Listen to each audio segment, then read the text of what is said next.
If you want to become a better leader in just short amount of time, then subscribe to Raj Shamani Clips channel. Here you get all the leadership lessons in short time. Okay, tell me, you've worked in China and you definitely work in India. What are the differences you've seen China or India mein kyun? Kya differences hai? In terms of the work ethic? Yeah, in terms of just the country, generally, in terms of the way, because I'm very interested in knowing कि China ने ऐसा क्या किया कि world को beat कर दिया सबसे पहले. बहुत जल्दी, बहुत their growth was massive. They came out of nowhere and became this superpower, economic superhouse in the world. पहले तो ये बताओ सारा inflated है तो क्या reason है उसका? Like first tell me about that. Do you think that it's real also or no? No, I know about this Chinese. So I was watching this movie. I think Chinese Hustle. Yeah. Right. Have you heard about it? Yeah. You've seen it? Yeah. So Chinese Hustle was like they used to have these small companies in China. They used to list that in US market. Yep. And then they would just artificially inflate the value of the company and report it to US government that, hey, you're not allowed to check here because country ke rules ke according, country only has to report what happens in the country. In China, yeah. In China. Yeah, so correct. inspect करने के लिए US के लोग नहीं आ सकते. तो आपको inspect करना है तो यहाँ के local से inspection report बनानी पड़ेगी. Right? So the Chinese in the US paid few Chinese here in the China, got the valuations up. वो बोल देंगे, लिख देते हैं कि भाई मेरी कंपनी $50 billion कर रही है, जबकि रियलिटी में 50 करोड़ भी नहीं कर रही. Like it's not even doing 50 million, but they say 50 billion कर रही है, and then they would list it in the US market and they'll show the upgrade, and they'll keep buying, and at one point they'll start dumping. And big major banks were involved. Yeah. So this was like a Chinese inflation. I was reading. अभी भी चल रहा है. I think there is a bit of that. I think in the EV sector we saw some of that, right? Like with I don't remember the company's name. Neo, I think, was part of some of this. Same dumping happened. Like there was no product, the stock was inflated. There's a lot of government help. Okay. How does Chinese government help Chinese companies to win? It's like how the Indian startup economy works today. Like, net loss leaders sort of economic model, same model. But that's funded at a government scale. So imagine, right? So yeah, so over time you make money. I mean, one could argue, like there's another point of view there, right? A lot of people say there's nothing wrong with it. Amazon did that for so many years in the public market. Public market. So there's nothing wrong with it. I think there's nothing wrong with it as long as you are transparent about it. And you communicate that to the other side that this is how it's being run, right? I don't think a lot of this is like publicly spoken about in the audiences.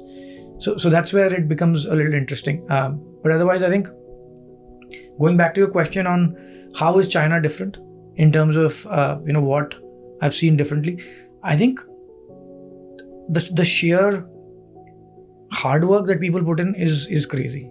Like I said, every day is wartime mentality. When I was in China, in Shenzhen, everybody would be in office by like 7:30 in the morning. 7:30 in the morning, and we'd be in office till 8:30, 9 o'clock at night, right? And nobody forces you to do that. Like you feel left out if you don't do it. That's the work ethic. And this is Huawei. Huawei has, I think, almost 150,000, not even 150,000, 150,000 employees. Now maybe it's more. So it's not a startup of, we're 20, 30 people and we're doing this, right? 150,000 people. So ये culturally ingrained है कि हमको ऐसे ही काम करना है. और इतना ही काम करना है. सब लोग करते हैं, जो नहीं करता है, they feel left out, right? Nobody's forced to do it. And there's a 30-minute break in between for lunch. You sit on a lunch table. They have a huge cafeteria, lunch table. It's served. So like they give you don't have to go out anywhere, right? Everything's inside the campus. So there's a large cafeteria. You can buy stuff. You can do all of that stuff. So जब खाना खाने बैठोगे आप, 30 minutes break है, but I think 15 minutes के अंदर, like it's a table like this, long table like this. People are like finishing food and getting up. So if you don't finish in your batch, the next batch is sitting in, and you'll feel awkward कि मैं अभी तक बैठा हूँ. So the first week was like an eye-opener to me that I have to finish the thing in 15 minutes.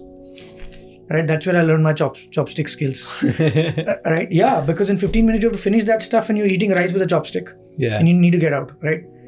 So it was like get out, and then the good thing is it's a mandatory no work nap after your lunch. So 30 minutes, everybody just goes to their table, takes a nap. You have to take a nap, everything's shut down. Monitors are switched off, so you just cannot work. Mandatory 30-minute nap. 30-minute nap, right? Like it's in the Chinese culture. It's also in the Spanish culture. It's called siesta there. And why do you do that?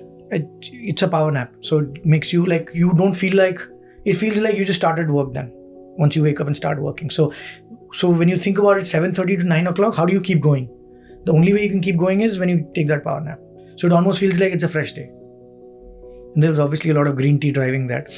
but yeah, it's a lot of green tea. But don't you feel sometimes if you keep working like this every day in a schedule, you lose on your creativity? Yeah, I think I've read somewhere that schedule is a killer of creativity. Yes and no, both, right? So left brain, right brain, classic stuff, right? So if you want to be more creative, I agree. I think you need some time to think through things. Although the teams I worked with, I don't think there was a lot of creativity there. It was more pure execution. Like we had to execute, right? Like we had to out-execute the other side. So I don't know if I can speak for like the teams I worked with, but I agree, right? Now when I reflect back, like there are days when I have to sort of think through some things creatively. Those days are usually lean days. You don't put a lot of deep work in those days. Don't have a lot of meetings on those days. So I think you need a balance of both now. But you're still working, right? Like working doesn't just mean sitting in front of a laptop and just, punching buttons, right? Like you are sort of, or keys, you're still working in your head, you're still working, right? So yeah, I mean, I would argue you could be in a cab to the airport or whatever, but if you're still working. Mentally you're still thinking about like what needs to get done. So wo mindset lana padega, and nobody should be telling you sort of this has to be done. I think that's the difference I saw there. It's not like people are chasing you to get that done. Nobody's monitoring you up. कितने बजे log in कर रहे हो, कितने बजे log out कर रहे हो. It was just getting done as a cultural thing, right? So I think that's the biggest difference I've seen. In fact, when I was in Huawei India, it was completely opposite, right? So same company. Yeah, same company. So 9 o'clock we had to be at office. They would literally monitor your punch in time. I mean, talk about being in corporate life. They would monitor your punch in time, and if you are late 3 days beyond 9:15, then you need to get certain approvals from different layers. And if those are not approved, then you have to apply for a leave, half a day leave. Like it was that bad. And like we're talking corporate life, right? So yeah, I mean, Huawei India was like that. So they tried to bring in that same vibe here and it just wouldn't work. And they had to enforce it, right? So I'm not saying it's good or bad, but I think that's one difference. I think like that hard work culture is crazy. Yeah, major difference. Okay. Like they work like they're an underdog. I've also spent a little bit of time in Brazil, like a year in Brazil. And I feel like it's a total opposite. Like that was a shocker to me. Brazil is more like super relaxed, as if they've made it in life, right? It's everybody in their head believes they're a very developed nation and a rich country. Nobody works beyond 3:30, 4 o'clock. What, really? Yeah, it's completely chilled out culture. I was there for 1 year. It was a shocker to me. Right, and that year there was also World Cup there. So, anyways, like because of their soccer, nobody actually works. Yeah, I was totally chilled out, and but their economy is apparently not that great. No, it's not, right? Like they are in the BRICS grouping, but they behave like a rich country. Everybody there believes they're a rich country. It's like if I compare Brazil and India, Brazil has at least 10-15 years more to go towards India. Like Brazil could be like what India is in 15 years from now. Yeah, 15-20 years. But if they work, like nobody wants to work there. It's super chilled out. But I think Brazilians have wild energy. Like probably their attitude towards work is different. But they just want to party all day. Yeah, I don't think it's work. I think it's not. It's the same thing with everything else except like party. Right? Their entire mindset is like just partying. Yeah. Which is what I'm saying. It's I think a rich country, developed country mentality. The celebration mentality. Yeah. We've done everything in life we have to do. And most of these folks are I'm like regular folks I'm talking about. Not the rich. No, absolutely not.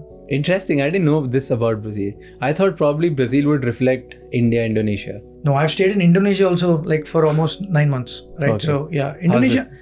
I think Indonesia has a good hustle culture. Right. Like it's very similar to India, let's say 20 years ago. So a good hustle culture. People are grounded. They want to do the work and get things done. How would you compare India and Indonesia if you have to? Because a lot of times people say East mein there's a gem called India and East mein there's a competitor called Indonesia. I don't know. I'm biased, but I don't think Indonesia is like talent pool is missing. Is it? Yeah. Because a lot of people say that the talent pool, the tech, the natural resources, everything in Indonesia is there. It's just about time that they blow up. My personal experience has not been that. I mean, maybe things are changing now.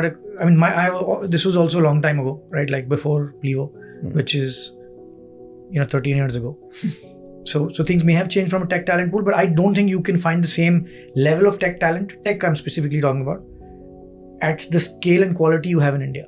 Okay. The scale and quality is very different, right? I think we can call ourselves like best of the breed. In the Scale and quality in India, right? Like in 2000s, I think India was more of that, low cost. It was looked at that. It's not that anymore, right? It's real talent now. Yeah, A-player talent. We can give a run for the money to anywhere in the world. In fact, our team at Plivo, our entire engineering product teams, all the tech stuff is in India. Complete end-to-end. End-to-end, everything gets done in India. Like we build in India, and then we obviously, it's part of, so India entity is a part of the US entity. So it's a subsidiary model, but everything's done here. Thank you so much for watching this episode till the end. For more such clips, please subscribe to Raj Shamani Clips channel, because here we get India's top leaders to help you become a better leader for tomorrow.